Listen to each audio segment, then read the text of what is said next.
Good to know you have rejoined us again on the program. Good morning, Abuja, and it is showing only on the Unity Station NTA Channel 5.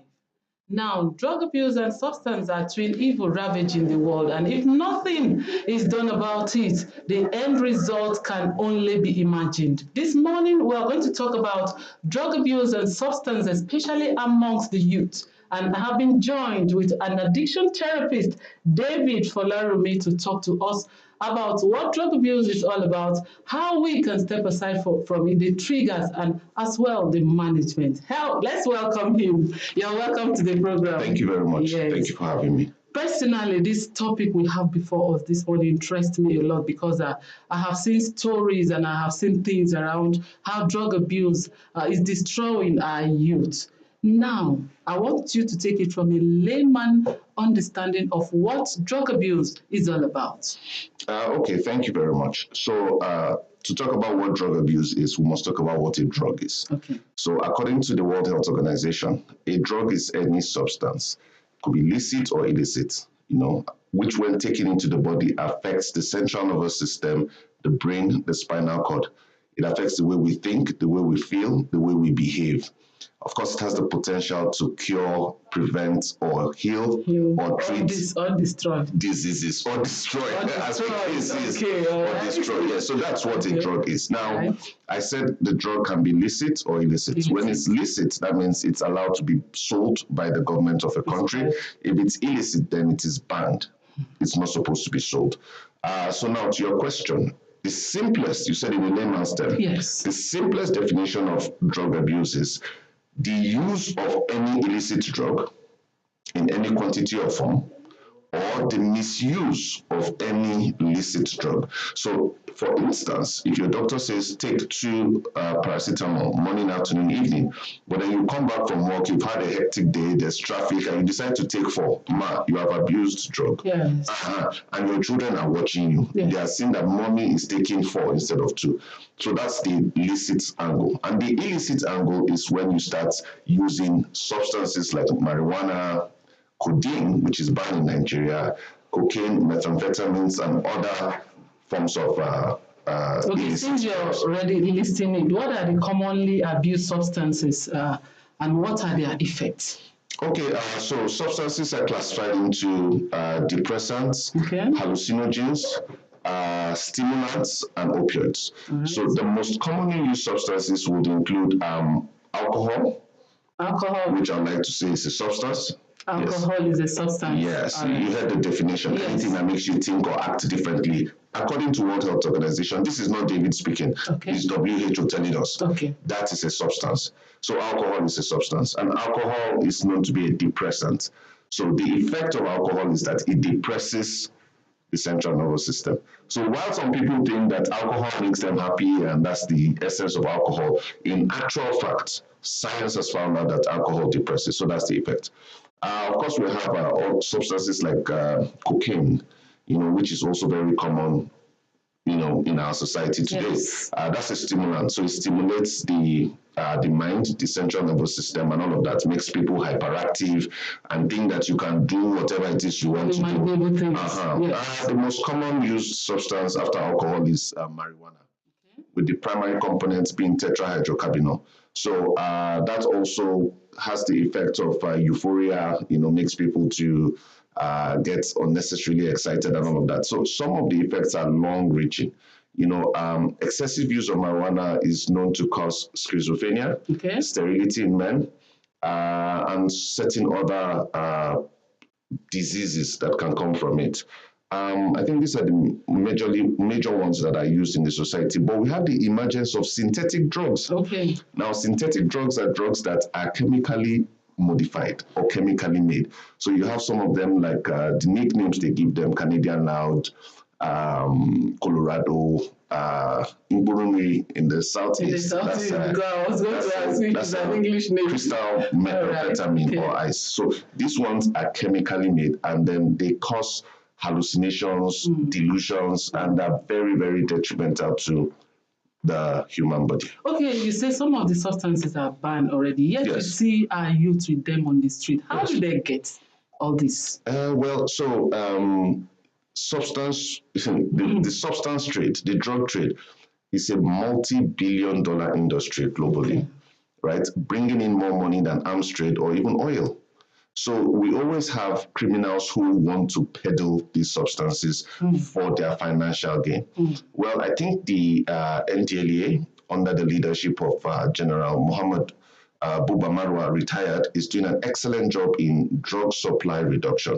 We've seen the arrest of several barons. We've seen the constification and destruction of several substances that have been used or have infiltrated the country. So I think we are far better than where we were, but there might still be room for improvement. Just like you said, we still have young people having access to it, but we believe that under his leadership, we're going to make much more progress. Okay. Now, I want you to take us through the let me call it the immediate effect, the short-term, medium, and long effect of this drug abuse.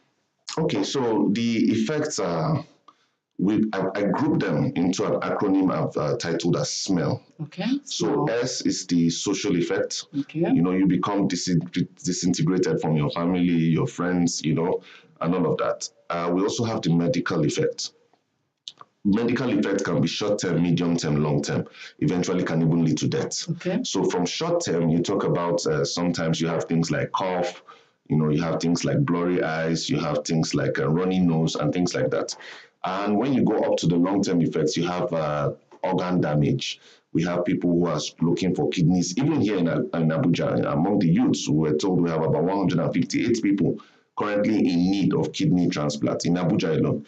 So organ damage, it's a medical effect. And then, of course, you also have death as the ultimate effect of substance use in some cases. We also have the economic effect because, yes, it costs money to maintain this kind of lifestyle. Yes. It costs money to maintain this lifestyle. So that's that. It also costs your family money to treat. Treatment is expensive. Yes. It's costing the government money to carry out proper drug demand supply, drug supply reduction and drug demand reduction. Okay. So that's money also that is being spent. And finally, we have the legal effects. So a person using substances may get into trouble with the law. This is because he or she might start doing things that are against the laws of the land. Okay. So these are some of the effects of drug abuse. I as well want you to take us through how does substance abuse impact physical and mental health? Okay, so I think I've spoken a bit on the physical aspect. On the mental aspect, it's important we know that substance abuse and mental health has a bidirectional relationship. Okay. This means that substance use can lead to mental health issues. So like I said, when I was talking about marijuana, a study done by CNN showed that long-term use of marijuana can lead to schizophrenia, which is a mental health disorder, right? And to interest you to know that this is not also treatable, right? And other mental health illnesses like bipolar personality disorder, anxiety, depression, these are all byproducts of long-term use of certain substances. Also, certain people who struggle with mental health disorders might want to use substances, as a means of solace, to help them with the challenges they're going through. So they have mental health and substance have a bidirectional relationship, meaning one can lead to the other and vice versa. Wow. This is now bringing me to family level because drug abuse and substance amongst the youth. Now, what role do you think the family members, the caregivers, and even the school should do to help out in this issue of drug abuse? Okay, so personally, I believe the key to this issue of drug use among our youth is prevention. Okay. Right? If there's ever a time that is saying prevention is better than cure, is correct. It's in this issue of drug abuse. So if we can prevent it, carry out early intervention and make sure that these young ones do not even start, then we've made a pass mark. So in prevention, personally, I think there are 5 cardinal points to effectively prevent substance use in the society. Number 1, the family unit. I've always reiterated that substance use can be prevented in the society, and it starts with the family. And guess what? As parents who are custodians of the family, this responsibility rests solely on the thighs of parents. Parents, we need to wake up. We need to sit up to the responsibility of preventing drug use in the society. Yes. You can't delegate this to the schools. You can't delegate it to the religious centers. Yes. You can't delegate it to the government. I mean, the government has too many issues on its hands to be thinking about preventing drug abuse. Okay. So parents, please let us wake up. This is our responsibility. That's number one. All right. Number two is... before you give us, because you say 5, you've given us only one, because this is a very interesting topic. Let's quickly go on this break. When we come back, we'll continue. Thank you very much. Yes, we are here and we are talking about drug abuse and substance among youth. Let's quickly go on this quick break. When we come back, we'll still be here to give you more. Stay with us, please. Welcome back, and if you've just tuned in, the program is Good Morning Abuja, and we are talking about drug abuse, substance, especially amongst the youth. Yes, before we went on that break, you were trying to give us breakdown of 5 numbers. You gave us a so I was talking about 5 cardinal points of prevention. Yes. This is what David Folarami thinks can prevent substance use in the society. So I started with talking about the family unit as number 1 and the key stakeholders in preventing substance use. Then number 2 is the school. So we have the school-based prevention. So how much do our school systems, our institutions of learning, how much do they know about substance use prevention, and how is this inculcated in their curriculums, right? And then the fabric of the school. Are your schools drug-proof? I mean, there are certain schools, you find out that people will tell you, if you go to this particular school, they use drugs, their children smoke, their children do this. So you see, the school has a part to play after the family has played the part. Number 3 is the community-based intervention. So when we were much younger, they used to say that it takes a community to raise a child. But that doesn't happen anymore. No. You might be driving home, you see your neighbor's child smoking, you turn a blind eye because you feel it's not your own child doing it, but you forget. We're not helping. That's the point. That's what I'm saying. So if every community can come together to police this menace, and we are all our brother's keepers. We see our neighbor's child doing something wrong. We see a place that is a dark spot, a black spot. We know that people go there to do things. You know that in this place they are selling illicit drugs.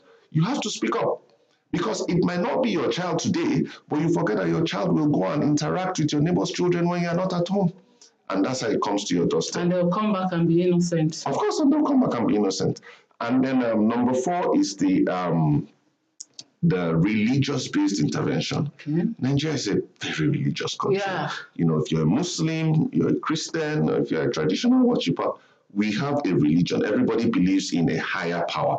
So if we can talk to the custodians of these religious settings, the imams, the pastors, the reverends, everybody who is in charge, and let them also integrate drug abuse prevention in their teachings. It doesn't have to be every time. Once in a while, talk about this thing, because it will interest you to know that the youth, most young people, will listen to their religious leaders even before their parents. Sure. Yes, because they grow so used to you at home, but then they know that this person is there's somebody they look up to. So when they have a challenge, they will run to their pastor, they will run to their imam, they will run to their malam. And if you can't provide the help that they need, then you've lost that child. So we need to sit up as religious organizations, and we need to also integrate drug abuse prevention into our sermons and teachings. And then finally, the media, which is what you're doing today. Okay. I believe the media plays a critical role, a key role. It's a key stakeholder in preventing substance use. We need to stop glorifying substance use on air. We need to stop putting out content that makes substance use look cool. All in the name of what? All in the name of what you get. We need to make sure that people who have content, and the media is broad: social media, print media, television. Yes, but the entire media needs to come together to play a part. And then when you have programs like this, it's kudos to you. It's kudos to you. You don't know who is listening and who has picked something. And because of that, the person decides not to use substance. You've played your part. Now, talking about listening and picking something, because we're talking about prevention. Because if we prevent it, our society will be better for it. Give us an overview of the signs and symptoms, because if you see what someone is going through, you should be able to know that this is not normal. Okay, so what should be the signs and symptoms? So very importantly, a lot of parents don't even know the signs and symptoms. Research has shown that it takes almost 2 years for a parent to know that his child is using substance. And this is true. We see it every time. You see a child who say, "I have been using for 2 years," under the nose of the parents in the same house, and they didn't know. So this is a good question. So some of the signs, immediate signs you can see will include bloodshot eyes. Okay. Yes, even though sometimes the youth have found a way to use eye medicine, eye drop to clear the eyes. Yes, but then you see also blurry eyes, or widened eyes, slurred speech, delayed responses, absent-mindedness, the person's demeanor changes. Somebody that used to be very lively now becomes very secretive and withdrawn. Everybody used to have dinner together on the table. Then this time, this person wants to sit alone by him or herself to eat. Sometimes they start wearing things that cover their entire body because there's either drastic weight gain or drastic weight loss. Sometimes you also find needle marks for those who inject drugs. So they wear things to cover their body. Sometimes unnecessary use of perfume and cologne. They're trying to mask a smell. Sometimes they're always taking tom-tom. It's also something. A parent told me recently that her son is always holding a bottle of Coke, and you hold the Coke for many hours. I said, then it's not Coke. It's not Coke. Yes, when you notice that the person and is always taking it everywhere, tell him that you want to taste it. Tell him you want to smell it. So these are some of the signs. Drastic reduction in grades in school. Your child is an A student. He starts struggling with his classes. Make inquiries. Find out. Or there's now problem with the law. Police bring your child home today, tomorrow, every day. There's a problem. When they start demanding money and there's no specific reason why they're demanding money, then you investigate. There's most probably a problem. When you find drug paraphernalia around them, that's why as parents, we should know these things. You find Rizla, you find lighter, you find empty pack of cigarettes, you find a stem or bunker in their room, you should know that there's a problem. When they start working with the bad people around your community, there's a problem. When they start defending teenage use of substances, when they say, mommy, it's not that bad now, mommy, it's not that bad, there's a problem. They have started. Wow. So these are some of the signs we need to look out for. This is fearful. This is fearful. Now, let's talk about treatment. Yes. Let's talk about treatment. Yes. Addiction is a chronic relapsing brain disease characterized by the compulsion to engage in a behavior or consume a substance irrespective of its known consequences. So it's important that we know that addiction is a disease. It's not a behavior. It's not a character. It's not a moral failure. So if somebody is struggling with an addiction, it doesn't mean the person is necessarily a bad person. The person needs to go in for treatment. And so treatment can be done through several ways. Therapeutic treatment, medically assisted treatment, psychotherapy, which is what we do, cognitive behavioral therapy, motivational interviews, and the like. So usually there's inpatient or outpatient treatment. Inpatient, you bring the person into rehab for admission, minimum of 90 days usually. So there's a detox phase to make sure that all of the drugs are out of his or her system. Then you engage the person in therapy. And then after the treatment phase, then there's the social reintegration phase, which is very important, where you put the person in a halfway home and the person is gradually let back into the society under the watchful eyes of medical professionals. Wow, yes. This is a broad, broad topic, and I know you have a lot to tell us, but time is obviously not our friend this time. But quickly before I let you go, your final word, the way forward on how this whole thing, drug abuse and substance, can be reduced. In terms of barest minimum. To reduce substance abuse to the barest minimum, we must invest in prevention. The evidence is clear. I mean, prevention is the key, is the way out of this. Recently, there was the Oviedo Declaration in Spain, where a group of professionals met together and said, look, we must put our feet on the ground. And in every country where there is a budget for drug demand prevention, 25% of that budget must go into prevention. So you see, people are waking up to see that, look, treatment, cure is not sure.